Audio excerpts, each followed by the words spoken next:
কিন্তু ঘরে দামি ফার্নিচার নাই, টাকা পয়সাও তেমন নাই, কিন্তু আছে খালি সুখ। আছে কি?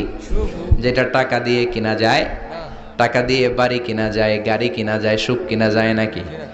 টাকা দিয়ে বিছানা কিনা যায়, বালিশ কিনা যায়, ঘুম কিনা যায় নাকি? কথা বলেন।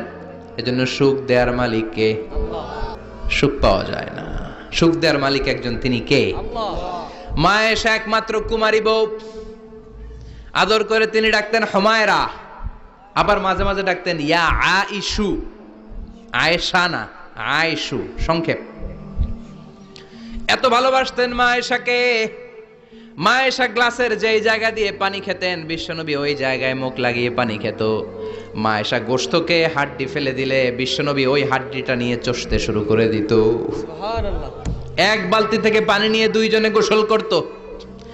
আবার বিশ্বনবীর সাথে সাথে মাঝে মাঝে বায়না ধরতো, মাঝে মাঝে